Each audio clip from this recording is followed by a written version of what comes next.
Inspirational story in Hindi. जैसा करोगे वैसा भरोगे।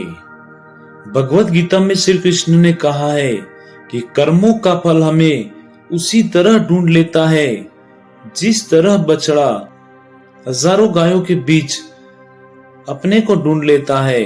कर्म फल इंसान को भोगना ही पड़ता है।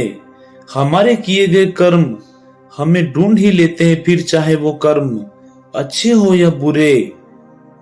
लेकिन हम लोग इन बात को ज्यादा गंभीरता से नहीं लेते और हमें लगता है कि कर्म फल जैसा कुछ नहीं होता। हम अक्सर उन लोगों के बारे में बात करते हैं जो दूसरों के साथ बुरा करते हैं, लेकिन फिर भी कोई उनका कुछ नहीं कर पाता। यही सोचकर हमसे ज्यादातर लोग बुरे काम करने लग जाते हैं। हम सब ये भूल जाते हैं कि कर्मों का हिसाब कभी भी तुरंत नहीं होता।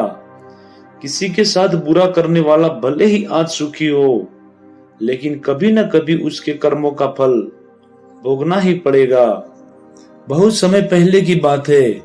शहर से दूर गांव में एक दुकानदार था जो अपने गांव से एक व्यक्ति से रोजाना 1 केजी मक्खन खरीदा करता था। वो दुकानदार कई सालों से उस व्यक्ति से मक्खन की खरीदारी कर रहा था। एक दिन उस दुकानदार ने सोचा कि मैं रोज इस व्यक्ति से मक्खन खरीदता हूँ, लेकिन बहुत समय से मैंने इसके मक्खन का वजन तोल कर नहीं देखा।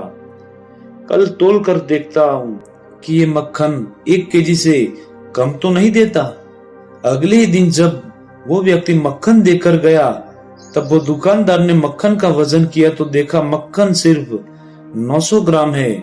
उस दुकानदार को काफी गुस्सा आया। वो दुकानदार गुस्से में गांव के पंचायत के पास गया और उसने उस व्यक्ति की शिकायत कर दी। गांव की पंचायत बैठी और उस व्यक्ति को बताया गया कि तुम पर इस दुकानदार ने धोखा देने का आरोप लगाया है। तुम इस दुकानदार को देने वाले मक्खन में हेरा फेरी करते हो और हर बार तुम इसे 1 केजी मक्खन की जगह सिर्फ 900 ग्राम देते हो। क्या तुम्हें अपनी सफाई में कुछ कहना है? वो व्यक्ति बोला, सरपंच जी, मैं तो एक गरीब आदमी हूँ। मेरे पास वजन तोलने के लिए सही माप नहीं है। मैं रोज इस दुकानदार से अपने लिए 1 किलो गेहूं खरीदता हूँ और अब अगले दिन उसी गेहूं को तराजू में एक तरह रखकर इस दुकानदार के लिए मक्खन तोलता हूँ। अब आपको जो भी पूछना है इस दुकानदार से पूछिए। पंचायत में बैठे सभी लोगों को पूरी सच्चाई समझ आ गई और उन्होंने उस दुकानदार को गांव से बाहर करवा दिया। ये छोटी सी कहानी हमें ये बात सिखाती है कि जैसे कर्म करेंगे उल्टा रिजल्ट भी हमें वैसा ही मिलेगा। हमारी चालाकी ही हमारा नुकसान कर देती है।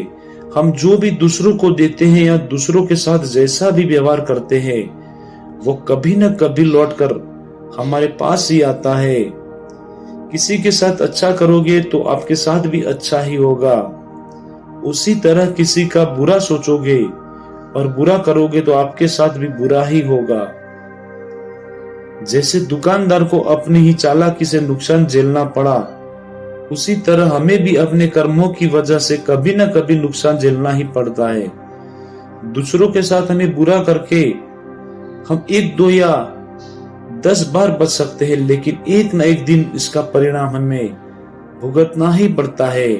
हम अपने कर्मों के फल से नहीं भाग सकते। बुरे करने वाले के साथ बुरा ही होता है, फिर चाहे वो आज हो या आने वाले 1 साल बाद हो। उसी तरह अच्छा करने वालों के साथ अच्छा ही होता है।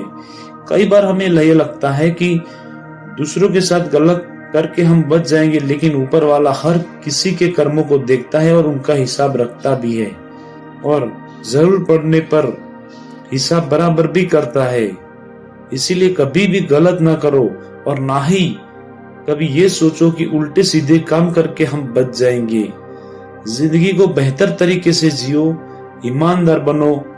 ज्यादा कमाने या फिर सिर्फ अपना ही फायदा देखने के चक्कर में किसी के साथ गलत कभी न करो।